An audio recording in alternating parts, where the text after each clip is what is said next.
সালাম আলাইকুম। ওয়ালাইকুম সালাম। আসসালামু আলাইকুম। ভাই কি নাম আপনার? আমার নাম জালাল। আপনার বাড়ি কোথায়? বাড়ি পাঁচপীর, কাহালু পাঁচপীর। পাঁচ পীর। কতদিন হলো এখানে এসেছেন? এই ২-৩ মাস। ২-৩ মাস পরিবারের সাথে হ্যাঁ। কোনো দেখা নাই? না, দেখা আছে, অনেকদিন পর পর যাই। অনেকদিন পর পর যান। এই যে এই গরমের মধ্যে যে কাজ করতেছেন, আমরা তো প্রায় ২-৩ মিনিটই দাঁড়িয়ে থাকতে কষ্ট হচ্ছে। কোনো কষ্ট হয় না? কষ্ট তো হয়, অনেক কষ্ট হয়, কিন্তু তারপরেও কাজ শিখেছি পেশাগত। অন্য কাজ তো আমরা কম করি, এই কাজটাই বেশি করি। ভাই আপনারা আসলে বোঝানো যাবে না এখানে কতটা গরম। আমরা ২-৩ মিনিট হলো দাঁড়ায় আছি। এই গরম সহ্য করতে পারছি না।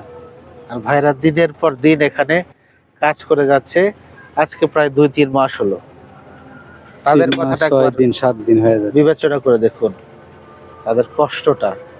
ইতিহাস হয়তো তাদের কথা মনে রাখে না, কিন্তু তাদের শ্রম কখনো বৃথা যায় না।